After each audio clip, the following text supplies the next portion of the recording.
This is a story about a community changing its future.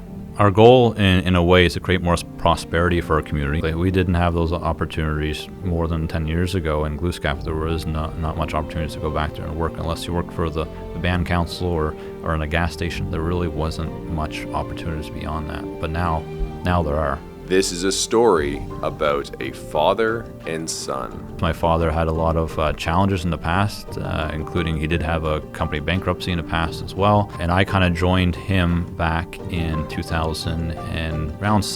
Eventually sold it. It was tough. Giving up your own business is not easy. It's like a part of your family. And this is a story about First Nations entrepreneurship. Our revenues in the past were derived from gaming sources or tobacco. Part of Glooscap Ventures' job is not only to increase revenues, but also expand and diversify. So we have a lot of investments in seafood.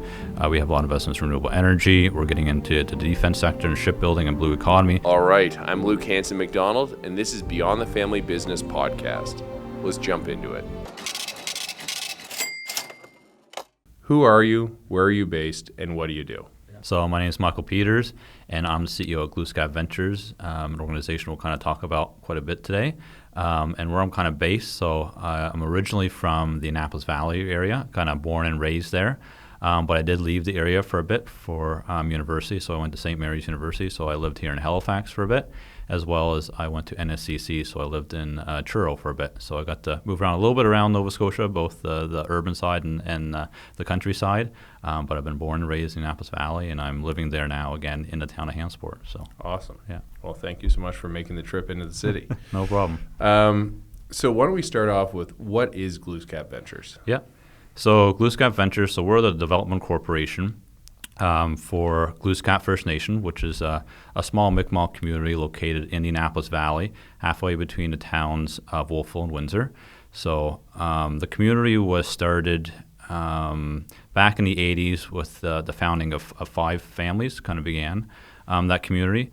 And it kind of grew over time. And as part of the idea for creating a development corporation is part of our growth, because our community is growing quite a bit. It's obviously not 5 families anymore. We have a population of around 500. We have community members that live across the province as well into New Brunswick, and quite a few members into New England as well, across the border.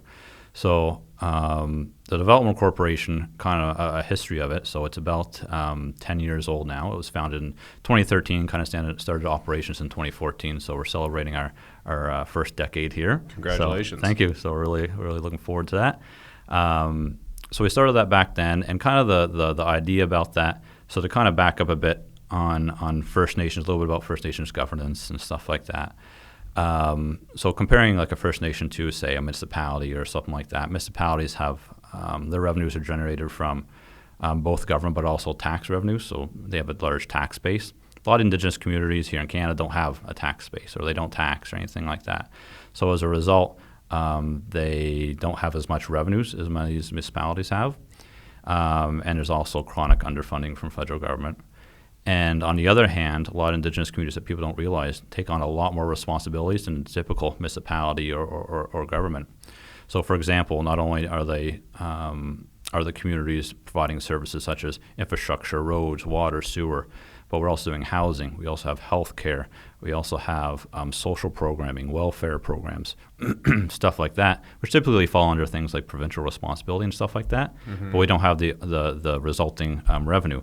So less revenue with more costs obviously account to an impossible equation, which as a result, a lot of Indigenous communities, including Glooscap, have started economic development corporations to create new sources of revenue to kind of make up that gap. So that's why Ventures was kind of created, was to create that new source of revenue for communities by investing in businesses. So we, Glooscap Ventures, we own, operate, and manage businesses on the behalf of the community. We have our own independent board of directors, which allows us to kind of keep politics and business kind of separated a bit, and kind of move us forward through opportunities and revenue generation, employment opportunities, and stuff like that. So very cool. Yeah.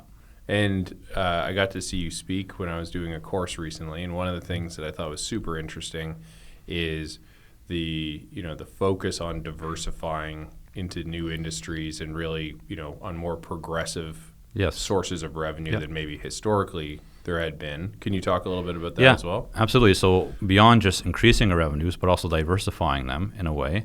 And COVID really taught us that, the hard way, where in our community, a lot of our revenues in the past were derived from gaming sources or tobacco. I wouldn't call these traditional industries, but industries that a lot of Indigenous communities here in Nova Scotia kind of have. So part of Glooscap Ventures' job is not only to increase revenues, but also expand and diversify. So we have a lot of investments in seafood. We have a lot of investments in renewable energy. We're getting into the defense sector and shipbuilding and blue economy. So we're trying to not only grow our current revenues, but trying to diversify them so we can kind of, when those COVID type issues kind of arise and stuff like that, we can kind of, continue to move forward. So Very cool. Yeah, a parallel when I was doing some research for this interview that's interesting is we started our family office about the exact same time that you guys started, and our main goal has been diversification. We were really focused on investing in a couple core companies that we had founded, and so we're on a similar journey of trying to figure out what is a responsible level of diversification now. And you always have that balance of trying to get growth, but then not be too diversified. Exactly. And what is the right mix for for your own needs, so yeah, to speak. and it's not an easy thing to do because there's always opportunities out there, but sometimes you need to say no to some of these opportunities to focus on a core group of industries. Because if you're going into multiple and you're not able to focus on one, then sometimes you just don't get the results that you really want. So Yeah, absolutely. You can get spread too thin pretty quickly. Exactly. Yeah. So I think you've somewhat addressed the next question, but I thought I'd ask it a bit more directly. Yeah. From your perspective as a CEO, if you look 10, 20, 30 years down the road, what is the impact you hope Glooscap Ventures has on your community and the broader community? Yeah. Our goal, in a way, is to create more prosperity for our community, and prosperity can be measured in different ways. One of them, like I mentioned, is own source revenue. Glooscap is really uniquely that over 90% of our revenues now come from our businesses. Only 10% come from government. Before 2013, it was flipped the other way. Vast majority of our revenues came from government. So the whole part of our goal is, in 10, 15 years, I'd like to be able to say that, 99.99% of our revenues come from our own business, which allows us to move forward in our own way without always having the government, in the background and stuff like that. There's always going to be a little bit of government money in any business or any industry. So, but 99.99%, I'd love to be able to do that and even change it so that we're now relying fully on our businesses and not relying on government for that funding support. Awesome. So that's the economic side. There's also prosperity, making sure our community is healthy and happy, and using these funds and these profits to be reinvested in our community. Like I said, we have services for infrastructure, so making sure all our roads and our water systems are running smoothly and well paved. From social programming, recreation in our community, those type of things are all there to make the community a better place, and that all comes from our own source revenues, right? So. For sure. Yeah, I was reading, I think there were some of maybe the values of your organization, and one was do no harm as an example, which is obviously, very commendable. And there was another one that was leave no member behind or something along the lines of that. Yes, that's right. And it was very interesting to see that you also support secondary education for certain, members of your community, help with startup businesses, things like that too. Yeah, so we also have like this nonprofit kind of arm within Glooscap Ventures that helps any community member who wants to kind of start their own business. So we provide them with free business consulting. We connect them with, lawyers and professionals to kind of help them with whatever they might need. Business planning, right from, going to a bank, more complicated deals, to something as simple as someone might need help developing a business card or something like that, or a website. So we help them in that regards. We have scholarships for community members who want to go to post-secondary, both in the trades, but also in university and stuff like that. So we're really happy that we have a lot of community members who have gone on. We have community members that are becoming doctors in our community. We have judges in our community. We have many lawyers, CPAs, a lot of around a lot of skills, welders, a lot of trades, electricians. So it's really been really exciting to see that kind of grow. That is awesome. Yeah, I'm sure as you and your team are getting some pretty insane experience doing the deals you're doing and stuff that we'll talk about here in a moment. Yeah. I'm sure the lessons you're learning can provide a lot of mentorship as well to, younger entrepreneurs and people in your community that are looking to maybe do something similar in the future. Absolutely. Like, our community is very young. Like most Indigenous communities in Canada and Nova Scotia, our median age is considerably less than the general population here in Nova Scotia.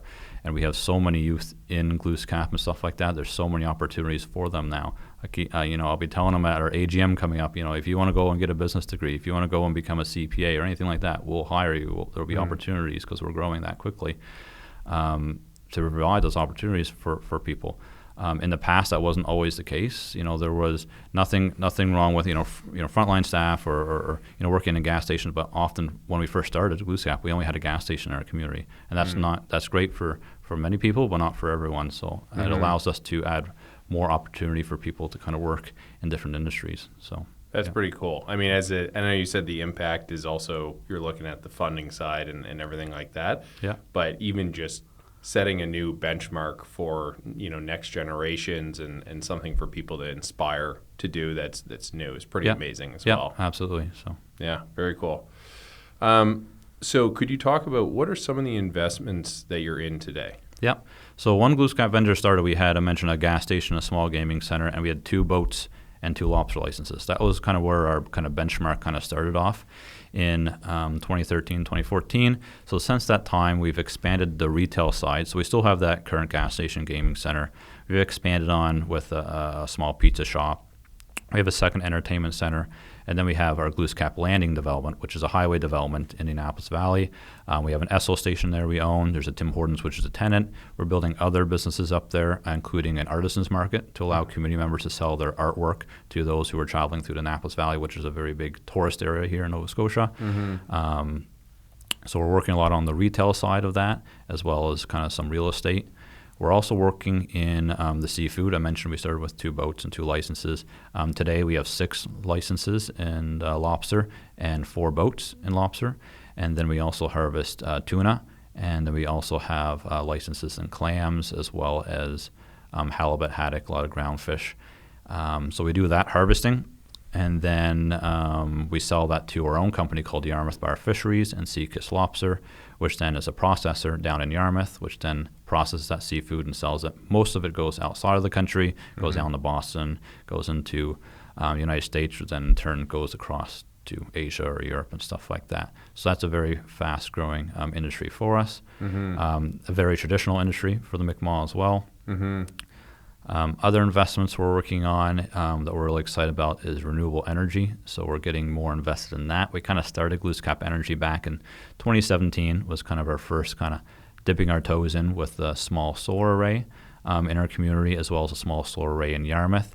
And then since that time, we're now currently under construction of just under a megawatt of solar within Glooscap, as well as Yarmouth.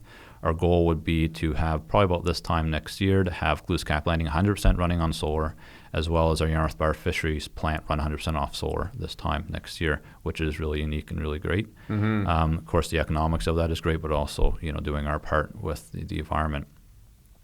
We also recently had investments in wind. So we have a partnership with SWEB Development here in Halifax.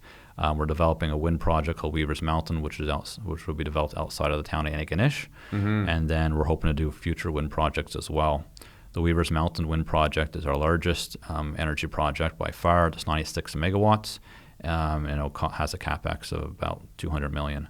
And we're majority owners in that project, so we're really excited about that as well. Yeah, absolutely. And so how did the partnership with SWEB come about?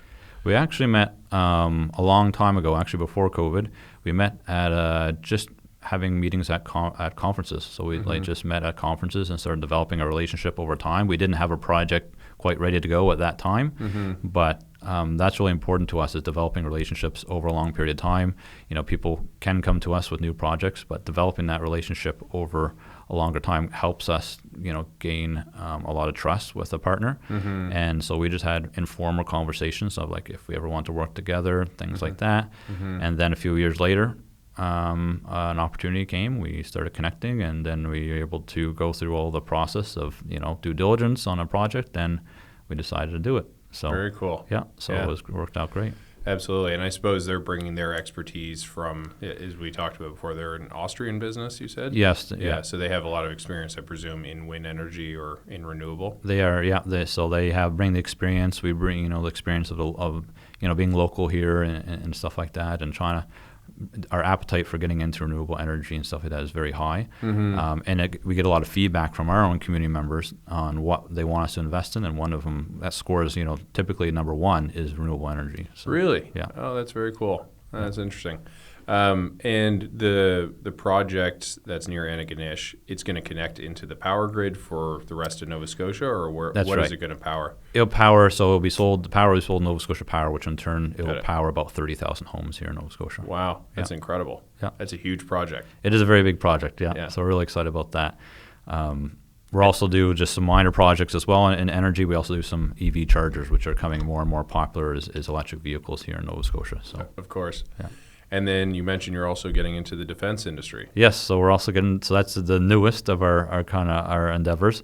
So it's quite public that we are looking to acquire, that we will be acquiring 2 shipyards on the South Shore, both East River Shipyard, which is in East River just outside of Chester, and as well as Lunenburg Shipyard, which is of course in Lunenburg itself. So the goal, again, diversification and investing in industries that we have competitive advantages on as well. So we kind of seen opportunities in that industry, particularly in the defense sector. But there's also other spin-offs in that as well. I mentioned we have our own fleet of vessels and stuff like that. So it allows us to vertically integrate, where we can kind of repair and maintain our own boats, build our own boats. Get involved in the yacht business as well, and that side of the industry. Offshore energy is going to be coming on as well. But the big thing for us was certainly the defense sector, because the federal government has a few rules around procurement, particularly 5% of their RFPs they like to give to Indigenous communities. And in the defense sector, that's pretty thin. There's not a whole lot of Indigenous communities and people kind of involved in the defense sector. So we said, especially here on the East Coast, there are a few on the West Coast, so we thought there would be a great opportunity there. So we're continuing to acquire those so that we can hope to get involved more in that sector, as well as the supply chain. We're really trying to focus on trying to get in the supply chain in other industries as well to kind of service that. So maybe CNCs or things like that. So that I think you know what CNCs are, but for the listeners, absolutely, for the listeners, that's I'm actually wearing a CNC shirt. There you go. So, that's essentially using machines and stuff like that to cut materials that are usually, complicated or, take more time and stuff like that. In our case, of course, it would be steel, aluminum, things like that for the defense sector. So trying to get in the supply chain more like that. Health and safety, we're investing in a health and safety consulting company, as well as we're also starting up our own security firm, so security guard services and stuff like that, which will be operational this fall and headquartered here in Halifax. So. You are a busy man. Yes, I got a great team though. So I got a great team that kind of, it's not certainly me alone by any means. So yeah. How so in my experience, like I said, we've been on this journey of diversification ourselves. Yeah. And the difficult part is always figuring out what do you do in-house versus what do you partner on, and you obviously do have partners like in SWEB and stuff. Yeah. How have you determined what do you want to do in-house versus outsource, so to speak, or partner to bring in that knowledge? Yeah, it probably comes back to a lot of our own internal capacity and stuff like that. So like even for myself, trying to understand the various industries from seafood is very different than the gas retail side, to gaming, to defense, to everything else. So there's always so much broadband that we do have. So we've been focusing on these industries. But we've definitely been partnering with people. So like you said, energy, wind is something that we don't have a lot of experience in. So we partner with an energy wind company, SWEB, to kind of bring that experience. That doesn't mean down the road we might be doing some things on our own. For example, we partnered on solar in the past, but now we're doing a lot of solar ourselves. We're owning a lot of these solar projects 100%. And the same in the defense sector. So we're partnering with Brad Boutlier down there on that as well. To bring his experience, because we don't have a whole lot of experience in shipbuilding, but we want to be able to gain that. So what we're going to be doing is we're hoping to have community members who want to find a career. So many of these things, like we talk about a wind project that's going to last 30 years, that's a career for someone if they want to get into that industry, right? So we can tell our community members that we'd love for you to be able to get into the industry. You can learn it and stuff like that, and then once we get our community members that really have that skill and capacity built up, and then we can kind of do some things on our own as well, because then Very we'll have cool. it internally. Yeah, no, that makes a great deal of sense. You Yeah. you partner, work with experts until you build that in-house knowledge, and then Exactly. Yeah. you can do it on your own. No, very very similar path to what we've gone down. So it's incredible the amount of projects you have going on, but I'm sure it doesn't come without challenges. What are what's the Yeah. biggest challenge you're dealing with, or the top challenges you're dealing with right now? Yeah, there's quite a few. Being in Indigenous community, we are kind of small. We're trying to grow quite a bit. So with growth comes growing pains with any company. I already mentioned capacity building, but capacity is one. So you might be adding a bunch of other companies and new revenues and stuff like that. But with new revenues comes new bills. So you need to make sure your capacity internally is up. You need more accounts payable clerks, or you need Sure. more staff, and trying to find people like that can sometimes be a challenge. You need more CPAs, you need more HR staff, you need more things like that as you gain. So that's been kind of Sure. a challenge to kind of grow Ventures, the core business that manages these businesses, at the same growth as these other ones, because the industries are very different. Some are more mature, some are kind of more kind of emerging. So Yeah. trying to balance that has been a challenge. Finding sources of funding can be a challenge for some Indigenous communities. So especially where a lot of our assets are on reserve, so they can't be used as collateral because you can never own land underneath it. It's owned by the federal government.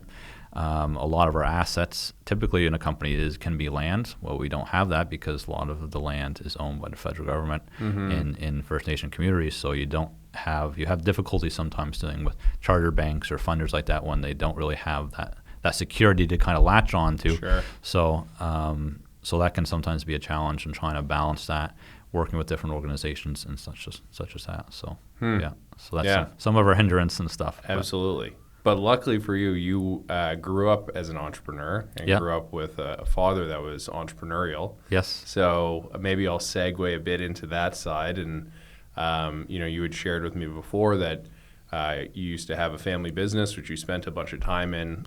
So what was that family business? Yeah. So me and my father. So my father started a few businesses actually. He's been a serial entrepreneur definitely for a long time. And he started a business in beverage wholesale, in particular selling PepsiCo beverages. So, the Gatorades, the Pepsi beverages of the world, and as well as vending services in Annapolis Valley. It's called Mi'kmaq Wholesales back in the day.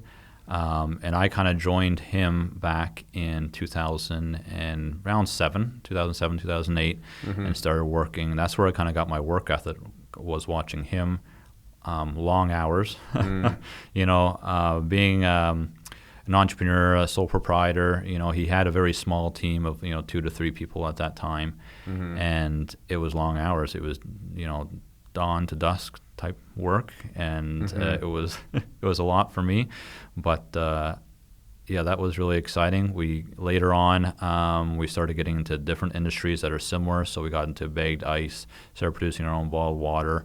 We got into things like making candy and fudge and stuff like that, and selling that to our customers all through the Annapolis Valley area. We had customers from Yarmouth all the way to Antigonish, like a lot of areas across rural Nova Scotia we really focused on. And we grew it. At its height, we had 6, 7 employees. We were doing well and stuff like that.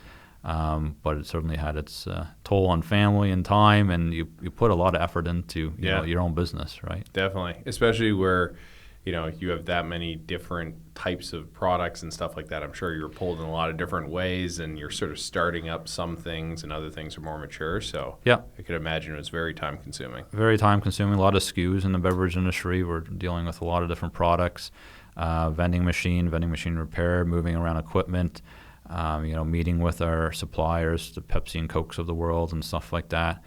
It was a lot. We had a lot of successes. My father had a lot of challenges in the past, including he did have a company bankruptcy in the past as well, which was a challenge for the family, but got through it and was able to start up anew. And I think for him, he gained a lot of this from even his own father. So my grandfather, who was a bit of an entrepreneur as well, so he was Chief Joseph Peters. He also was a guide in rural Nova Scotia down in the Bear River area, and took people on guided tours up from the States and stuff like that into present-day Ketchimakujik National Park and areas like Really? that, I didn't know that. and do tours like that and canoes. And he also did log rolling performances down into the United States, along with many of his cool. siblings and stuff like that. So I think he gained a lot of it. So it's been, the Mi'kmaq are very much an entrepreneurial group. Yeah. We might not have registered businesses back then in the same way we do now, Yeah. but they were very much entrepreneurs as they are today. So. And it obviously had a huge impact on you personally. Yes, for sure. Seeing those entrepreneurs come before you. Yeah, the work ethic and everything like that. My sister's an author as well. She writes a few novels, so she's kind of has that entrepreneurial spirit as well. Mm-hmm. So there's just so many. It's so nice to see and stuff like that. And it really takes a lot of work to be an entrepreneur, as you know, and stuff like that. So, yeah, one of the things that I often talk about on the show with other entrepreneurs, and whether it's first or next generation, is the tenacity it takes to stay in the game and keep going. And many different people talk about what is probably the most important aspect of entrepreneurship is don't give up. Yeah. And you seeing your dad go through those tough times with the bankruptcy, I'm sure and then reinventing himself with a new business, I'm sure was a pretty crazy lesson for you to learn as a young man. And we talk often. I talked about the long hours and the physical toll, but we don't often talk about the mental toll that happens as being an entrepreneur. And it was certainly tough. I certainly had. I remember clearly having a very strong panic attack during when I was working and stuff like that. Mm-hmm. And because it is very stressful as an entrepreneur, it can be it's very exciting, but there are times when it are certainly challenging when you have a responsibility, not only yourself, especially when you have employees, and your decision making could affect them by, if you make the wrong decision, they could be out of a job or something like that, and that puts a lot of pressure on you. Making tough times. Our business was very seasonal. January and February can be tough sometimes, even with payroll, things like that. Yeah. Cause a lot of stress. But I love being an entrepreneur. I took over the business later on after I graduated from high school, and did that at the same time I was at university. I eventually sold it because I started a job at Glooscap Ventures. I was kind of entry position back in 2015. And between that and going to university at the same time and running a business, just couldn't Didn't have happen. hours in the day. It just is impossible. So So I had to give up one of them, and it was tough. Giving up your own business is not easy. It's like a part of your family. Especially when you grow it, it might even have your own surname on it and stuff like that. So that was certainly a challenge. Was trying to. And we sold it kind of in piecemeal because certain parts of the business were there's separate parts, divisions. So to speak, Ice went to an ice company, beverage went to another beverage wholesaler, stuff like that. So that was certainly tough to do. That took literally we talked about it for years about if we should exit or not. Yep. And we finally pulled the trigger. But it was not easy getting there. No, I can fully appreciate that, having gone through a very similar thing in our family with our family seafood business. And it was a incredibly tough decision. And as you said, it really is a member of your family, and the team members there. I grew up with many of them, and they were my mentors. They were, seemed like they were family, et cetera. Exactly. Yeah. So making that decision is certainly not easy. It's not. Yeah. Was it more you driving it because of your lack of time, or your dad, or was it sort of a mutual family choice that, okay, it's time to make this change? Yeah, there's a few different variables. So one of it was my time, because I had essentially been taking it over. My father had kind of semi-retired at that time. He still wanted to do a lot of entrepreneurship things, and he still continues to this day, little things.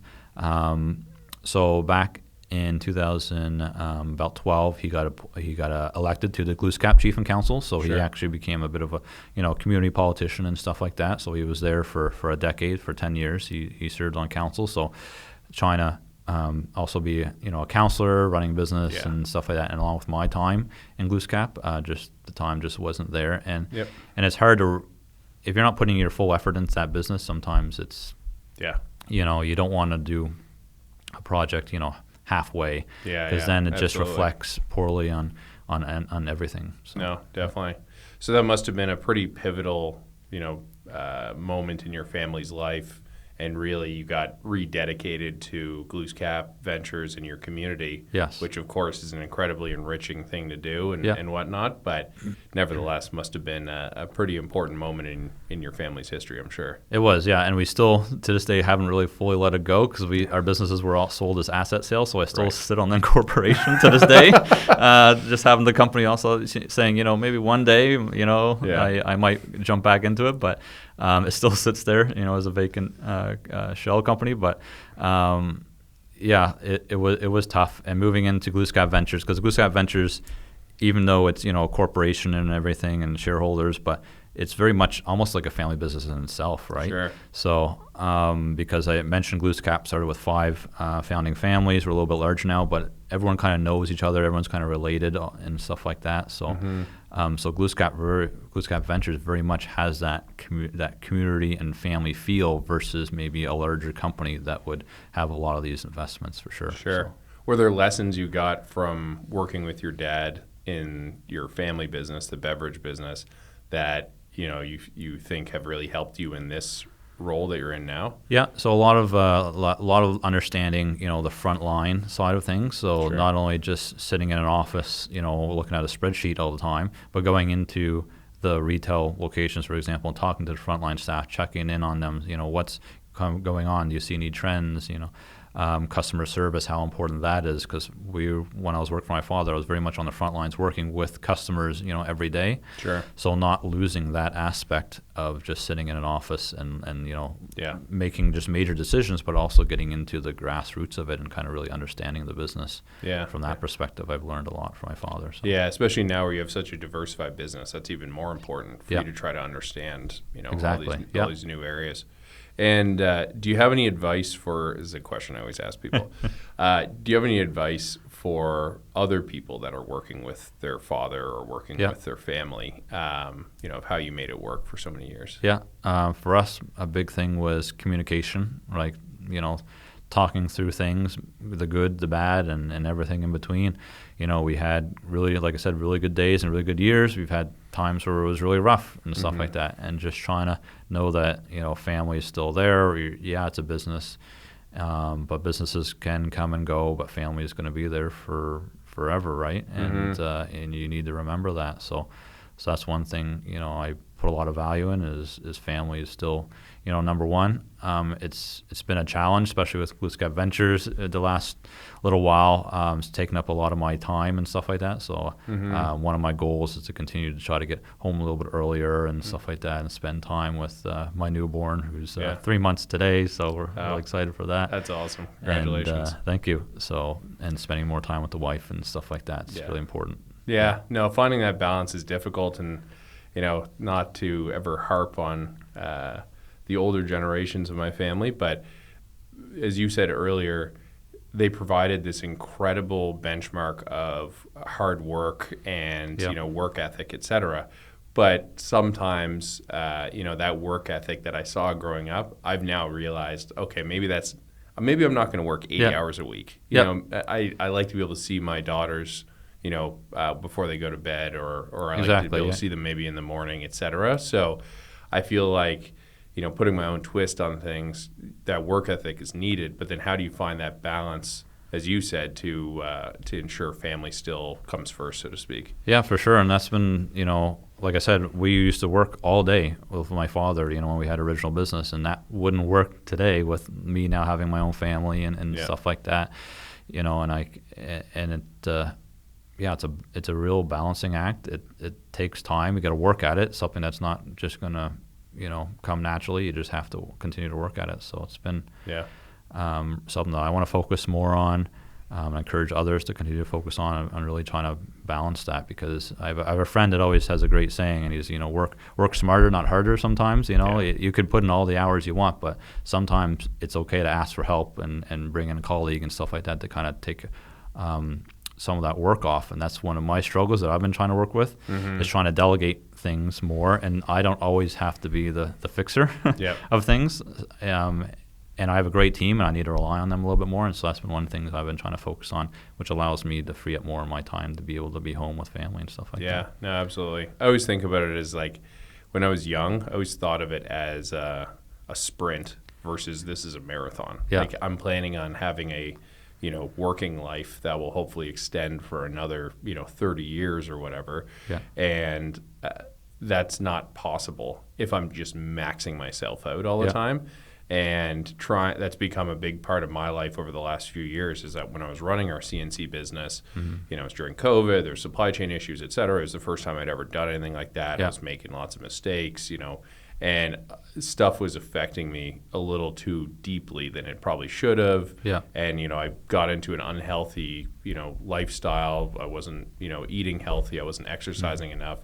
And I feel like that has become a huge part of like what I'm focused on now is just, work smarter. How do I ensure there's longevity in what I'm doing? Because it will make me more effective too, versus, yes, you can do a short-term sprint every once in a while. Yeah. But if you're doing that week in, week out, you're becoming way less effective as a leader too. Yeah, absolutely. Yeah, 100%. So you do have a young child. Yes. Yeah. Have you given any thought to, do you hope that, one day you get to work with your kids as well, or do you want them to do their own thing? It's up to them, really. Like if they want to, like we're creating at Glooscap Ventures, that future where if someone wants to work in our community and live in the community, they certainly can do that.